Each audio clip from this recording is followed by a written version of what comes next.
Fitting a climbing wall into a space in a building can be a little bit tricky just because people aren't used to doing it. And they take up a lot more room than people often think they do. And back 25 years ago, my first job in and after college was designing climbing walls. And I used to always get drawings from architects for recreation centers or these bigger public buildings. And they basically would give you this hallway for a climbing wall. And they'd be like, that's where the climbing wall goes. And the first answer is, okay, but it's going to be perfectly flat. And that's what I've seen even today a lot of. So something like this is a pretty nice glass wall. You can see that it's got these spider clippings, these fittings, this sort of very, clean looking glass wall. Whether you like it or not, it's expensive. But the problem is the climbing wall that got put behind it is extremely vertical because there's really just no space from here to here. And there's even these lateral braces that are going across, which that's not the end of the world, but you can see how they had to handle it with this sort of tape around it, noting that, hey, there's something to stay away from here, which just isn't right. And what's happening here is that, if this is a section and you've got the sort of building wall there, the glass, that's a very tall area. And so this needs bracing, which is why that beam is coming in. And that's okay, but there's other ways to do it. So we don't really want that. And then furthermore, as they put the climbing wall in, or if this is the back of the wall, say that this is just the rest of the building, the climbing wall, barely can do anything because once you have a little bit of area for a fall zone, this is probably a minimum distance. And as you look up there, I mean, it certainly looks pretty minimal from here to here. So, considering that this is a very expensive glass wall and this is what looks to be a pretty expensive climbing wall, neither one of them is performing very well. And what ends up happening is that, basically you're just not getting as much for your money as you could be. So ideally what needs to happen is that you're defining the wall, the climbing wall, as something that actually has a little bit of room to do whatever it wants to do. It doesn't always have to be steep, but in general, you want something to give it some geometry so that the thing isn't just this flat, vertical feature. And in this case, that would mean that there's just no room. So really, this outer wall just needs to be further away.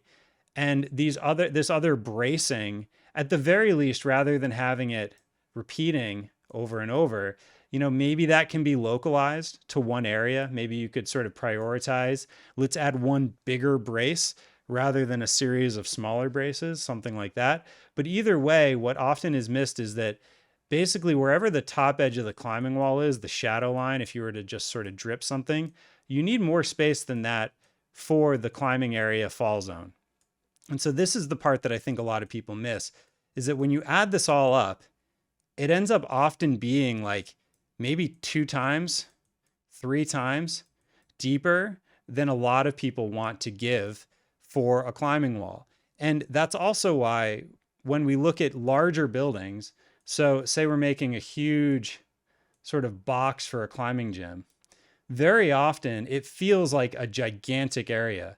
But as soon as you start putting climbing walls in where the top edge is doing something like that, whatever it is, this gigantic box is completely covered. And now all of a sudden you have to be really careful with different coordination items. Like, where do you put the lights?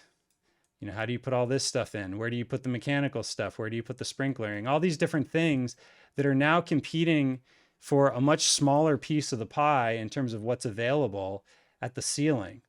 And so all of a sudden, this really big empty room starts to feel really small when you get to the top of the wall up here. And so this is generally what I see being missed a lot. So this is not a new problem. This is something I've seen for over 25 years now, but just a couple pieces of information that might be helpful because I see this a lot and it actually is a bit of a shame because just like that example that I was showing you, that's a really nice looking climbing wall and a really nice looking building. It's just they're kind of like shoulder to shoulder in a way that isn't really helping either of them be as good as they could be. And that's at the end of the day what I'm really focusing on with clients, which is, look, we know we want to build a climbing wall. We know we want to build part of a building or whatever it is. How can we get the most out of both of them so that they both add up to be more? They both add up to be more than just 1 + 1. And that is entirely possible because these climbing features can be spectacular, but they need to have enough room to breathe. They need to react and sort of interact with the building in a better way, and the way people move around them, the way the programming is handled, not losing a bunch of space behind the climbing walls. There's all these different things that we can consider. Coordinating structure, coordinating all the mechanical, electrical, and plumbing stuff. Like, where do all these different pieces fit? That's why it's not that it's overly complicated, but it does take a lot of coordination, and everything takes a lot more space than I think people give it credit for. So if you ever want help with that, my contact is below. But if this is helpful for you, please like and subscribe because that helps. And thank you for your time, and thank you for watching.